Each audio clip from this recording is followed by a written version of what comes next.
How's it going, everybody? This is Mike from Big Fat Ghost Vinyl here. We got a great one for y'all guys because we have Certifiable Masterpiece number 2 on my channel, Nas's Illmatic from 1994. I think I'm beating a dead horse when I say that this is easily probably one of the best albums of all time, let alone rap albums. It's just almost perfection from start to finish. I think to maybe, sum it all up, it just really comes down to Nas's flow and rhythm on this album. The production here, of course, is incredible as well, but I think the main takeaway from this album for me is just the incredible rhythm of Nas, and why he's easily one of my favorite rappers of all time, and he should be yours too.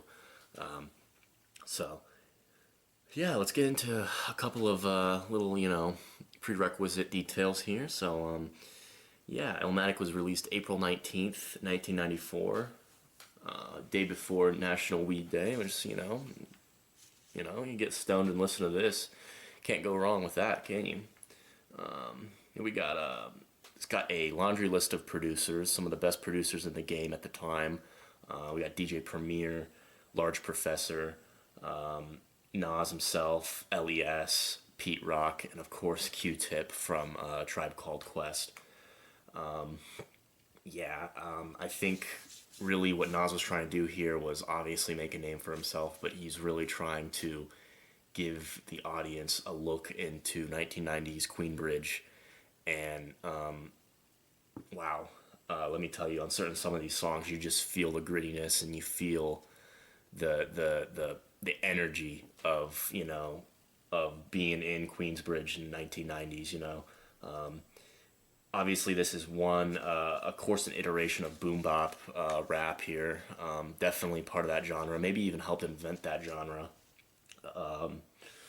It's 2 times platinum, over 2 million units sold. It moved. It's a masterpiece, guys. You don't need me to tell you that, but I love this album. It's easily one of my favorite rap albums of all time. So, yeah, let's just get right into this set list here, or track list, excuse me. But we start off with an intro song, Genesis, and I don't think it's going to be a surprise to anyone that this is going to be at the bottom. It's not really even a song; it's just kind of an intro hype song for Nas here. And basically it lets the listener know that Nas is here to do some damage, and it does it well with a nice little synth backing. Kind of sounds gritty, sounds nice. Of course, we're taking a lot probably from Wu-Tang's earlier album, Enter the 36 Chambers, where I think that album was probably at the forefront of Nas's mind at the time. Maybe a assumption by me, but I think in terms of New York East Coast rap at the time, that was the forefront.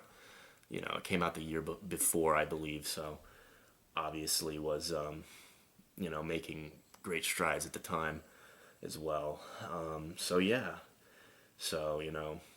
Basically Nas introduces Illmatic and says it's time, guys. So.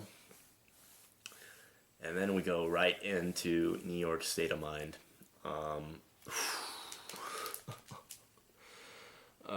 This song is just so hard-hitting. It's so gritty. It's so awesome. Of course, that piano sample is absolutely iconic.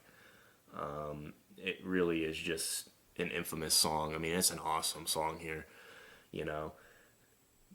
The piano, I think, when done right with these Queensbridge albums, is maybe, my favorite element. I'm thinking 36 Chambers, I'm thinking the infamous.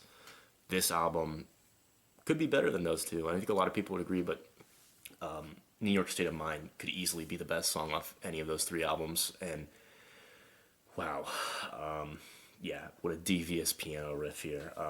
And then obviously, like I mentioned before, Nas's bars here are just crazy. This guy has flow like nobody. I think there's, definitely an argument to be made that he has the best flow of all time. But I won't get into that. I don't want to split hairs, but all I want to say is, if you haven't listened to this album, then you're missing out here. So, yeah, New York State of Mind. What can be said? I mean, it's easily one of the best songs on the album. One of the best Nas songs. Period. So he starts off with a bang here, of course, and then we go straight into "Life's a Bitch" featuring AZ. And this is the only other verse feature on the album, or the only feature, excuse me.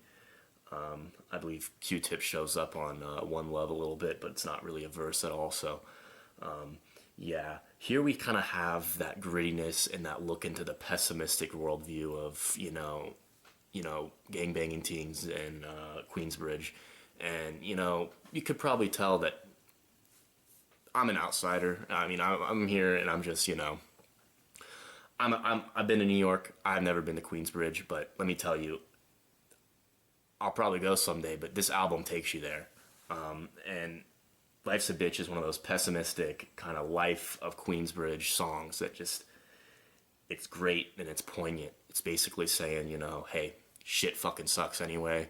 Might as well get high. Might as well gang bang. Might as well do this, right? And I think it's an awesome song for that. I think it's really like Nas looking for the best in a lose-lose situation, and this song paints that idea brilliantly. And of course the flow delivers here. I mean, iconic feature by AZ as well, and of course the ending trumpet is awesome on this song as well. So yeah, starts off with two heaters, and of course it doesn't slow down because we got "The World Is Yours" here, and wow. We go from that pessimism to that optimism, and here we have Nas basically showing up and saying, I'm here, guys, and I'm the king of this game.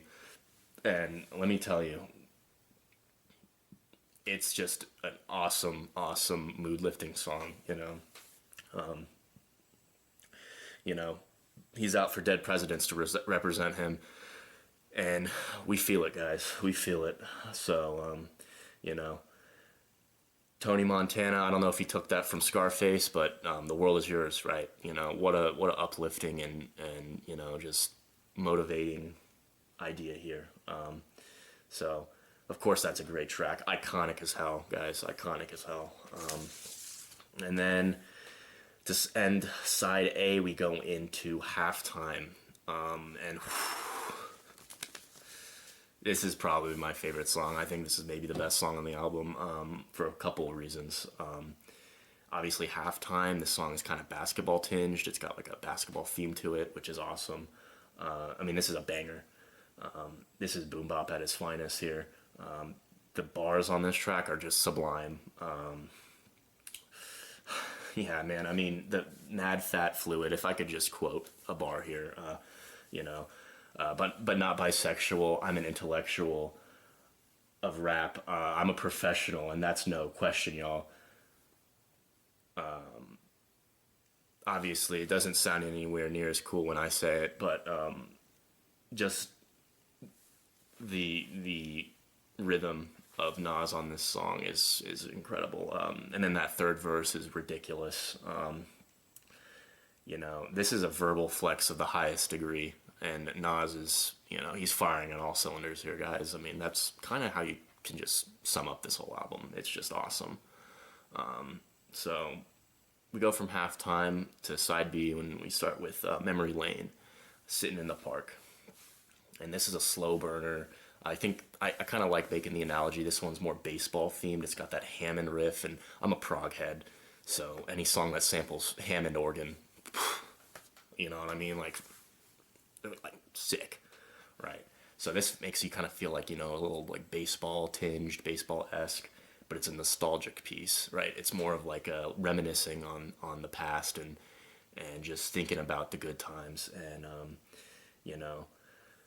it's probably one of the better tracks just for that. It's more of a slow burner, good feel song. So and then we go into another iconic song here with "One Love," and this is produced by Q-Tip, of course, of Tribe Called Quest. And this is definitely a mellow track, right? Just "One Love," just owing to that name. Definitely iconic. I'd say if there were two songs that are iconic on this album, it's "The World Is Yours" and and One Love. One Love may be more iconic. I mean, that's so awesome and so iconic here. Yeah, I mean, besides that, I think the beat by Q-Tip here is probably my favorite thing. But like I said, this is a no skip album. If there ever was a no skip album, I mean, I honestly think this is maybe the best rap album ever.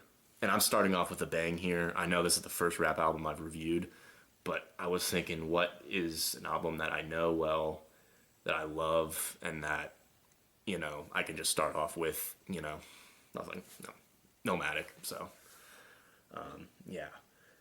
Then we go into One Time for Your Mind, and this is a slow slugging beat here. With that bell, it's just iconic. Awesome beat.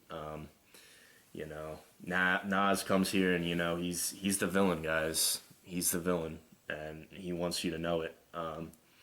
This is definitely a slower track. Not one of my favorite tracks, but it's still awesome. Yeah, I mean, it's just, I think definitely for that beat, for sure an awesome track as well. And then we go into my favorite deep cut, for sure, is Represent.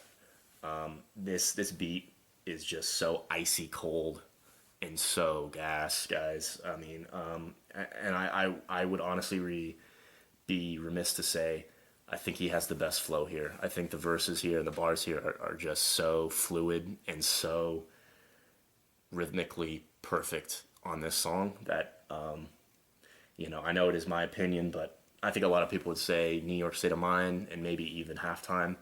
But Represent has always been that track for me that was special. So, Nas just does not stop on this song. He just, you know what I mean?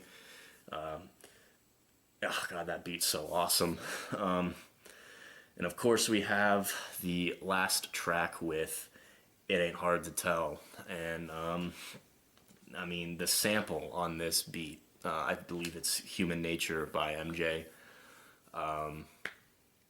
So awesome. I mean, it's got like this ethereal kind of angel, buzzing noise, I don't, you gotta listen to it. But of course this album, closes on a heater. And I mean, this is like a braggadocious song where Nas is basically saying, it ain't hard to tell. I'm here and I'm the king of rap. So yeah, I mean, he's flexing here. And it shows.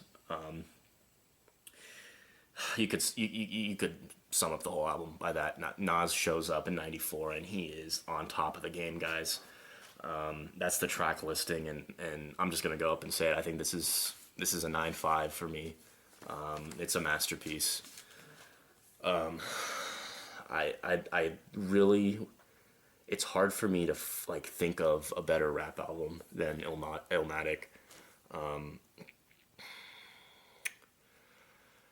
I won't even list off any others. I mean, I guess, a couple of the three behind me are obviously great. I really just wanted to choose, some East Coast offerings for that. But I think what it comes down to was the production here and Nas's just impeccable flow is what makes Illmatic the masterpiece that it is. There really isn't any words to describe how smooth and fluid Nas is on some of these tracks, guys. It's one of those albums you listen to some of these bars and you just sit back and you're like, this guy was a machine. Like, wow. Oh my God. I mean, Halftime in particular, that third verse, just to refer it again, I mean, oh my God, it's so hard. It's just so awesome. So, yeah. Obviously an iconic album cover too. We got young Nasir Jones here. Love that guy. I mean, he's shoo-in for my favorite rapper, guys. I mean, it'd be close between him, Tupac, and like Dre, but I don't know, guys. It's Illmatic. What can I say about it? I'm just Mike. So yeah. 9.5 for Illmatic, and I honestly wanted to give it a higher score, but I think I don't know. I don't know, honestly. I mean, I really just don't think I'm gonna be able to find a rap album that I like more than this one. I think if it needed something, obviously features. I think. I mean, I don't know if Nas needed features. Like, this album is better for it, but there's certain albums, like, I'm gonna be honest, like All Eyes on Me by Tupac, I think I like more than this album because that album has deep cuts beyond belief. That album is just a double LP full of gems. And, you know, it might not have the flow caliber that Illmatic does, but its cast is just awesome. So look forward to that one. Unfortunately, that record's really expensive, so it's gonna be a while till I review that one. Tupac vinyl is just weirdly expensive, but yeah. This has been Mike once again from Big Fat Goes Vinyl. Thanks for joining me for a first time rap review. Please subscribe, please comment, please like, please let me know feedback, what you guys think, and hope you guys are having a good one. Thank you so much.